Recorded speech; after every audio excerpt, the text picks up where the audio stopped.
आपको बताते चले कि जिस तरह हमारे यहाँ कई सारे चुनाव होते रहते हैं, इस तरह वकीलों के हित को मद्देनजर रखते हुए उन्नाव बार एसोसिएशन अध्यक्ष के चुनाव करीब आ रहे हैं, जिसमें कई अधिवक्ताओं ने अपनी किस्मत आजमाते हुए मैदान में उतरे। उन्नाव बार एसोसिएशन अध्यक्ष के पद पर 2005 में अध्यक्ष पद पर रह चुके श्री नरेंद्र कुमार अवस्थी जी, जो इस बार भी फिर से मैदान में हैं। इस बार अधिवक्ताओं की अनेक समस्याओं को ध्यान में रखते हुए उनकी समस्याओं को जल्द पूरा करने के उद्देश्य से अध्यक्ष पद पर चुनाव के लिए मैदान में हैं।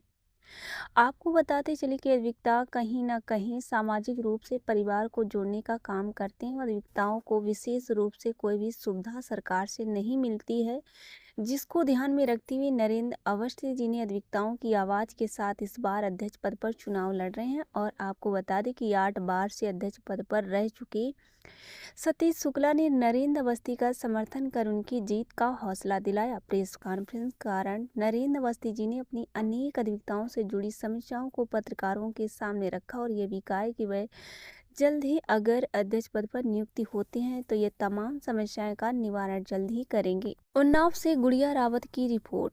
2005 में पहले अध्यक्ष रहा बार एसोसिएशन उन्नाव का। उसके बाद मॉडल बाइलाज के लागू हो जाने से 25 साल प्रैक्टिस के बाद ही अध्यक्ष पद का कोई चुनाव लड़ सकता है जी। इसलिए मैं 20 वर्ष बाद पुनः अध्यक्ष पद के लिए प्रत्याशी हूँ। और अगर मैं अध्यक्ष निर्वाचित हुआ तो पहली समस्या जो हमारे यहाँ अधिवक्ता की मृत्यु पर स्ट्राइक नहीं होती है, कन्वीनेंस नहीं होता है, प्राथमिकता के आधार पर वो पहले करूँगा। और उसके बाद बार एसोसिएशन उन्नाव के भवन में कहीं भी अधिवक्ताओं के आराम करने का कोई कक्ष नहीं है जिसमें हमारे बुजुर्ग अधिवक्ता या बाहर से आने वाले अधिवक्ताओं को थोड़ा आराम का मौका मिल सके। तीसरी प्राथमिकता ये है हमारी कि बार एसोसिएशन भवन में कोई कैंटीन नहीं है। कैंटीन का निर्माण होगा जिसमें सारी सुविधाएं रहेंगी। चौथी प्राथमिकता ये है कि हमारी बार एसोसिएशन के संचालन में जो रामलीला मैदान है उसमें बाहरी तत्वों का बड़ा प्रवेश है और वहाँ डिस्टर्ब कर रहे हैं, उस पर सुंदरीकरण कराऊंगा। रामलीला मैदान की बाउंड्री होगी, 4 उसमें अंदर गेट के 2 बनेंगे। और जो अगली हमारी प्राथमिकता है वो ये है कि पूरे उत्तर प्रदेश और देश में अधिवक्ताओं के साथ घटनाएं हो रही हैं, हत्याएं हो रही हैं, परंतु सरकारें उनको आर्म्स लाइसेंस नहीं दे रही। उस पर बिल्कुल भागीरथी प्रयास करूंगा कि प्रत्येक अधिवक्ता को शस्त्र लाइसेंस निर्गत किया जाए और वो अपनी आत्मसुरक्षा के लिए मजबूत हो सके। और अंतिम जो हमारी योजना है वो ये है कि जो हमारे नए अधिवक्ता आए हैं जी, उनको कम से कम 3 से 5 वर्ष तक स्टाइपेंड के रूप में 3000 से 5000 रुपये तक का उनको हर माह भत्ता मिले। इन्हीं प्राथमिकताओं के साथ मैं शामिल हूँ। और युवा अधिवक्ताओं के लिए कोई हमारे यहाँ व्यवस्था नहीं है, उनके लिए प्राथमिकता के आधार पर प्रयास करूँगा।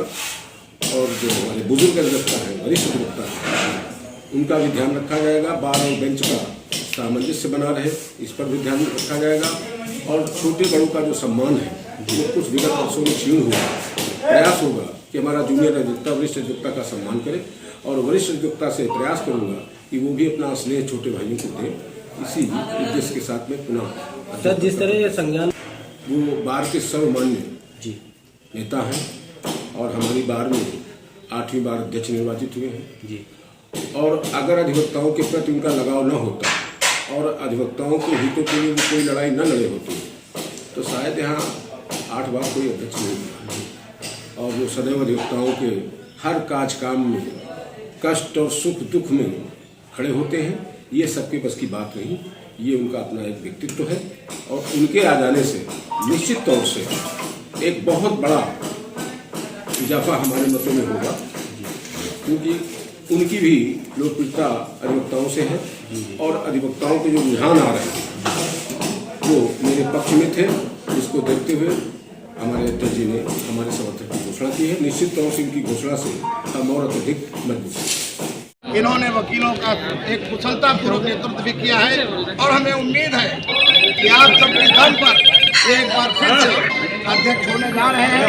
आप सबसे इस मौके पर मैं अपील करता हूँ, प्रार्थना करता हूँ, निवेदन करता हूँ कि आने वाली 24 तारीख को आप सब लोग नरेंद्र मोदी के पक्ष में मतदान करके एक बार फिर से अध्यक्ष पद पर विजय बनाने के काम करें।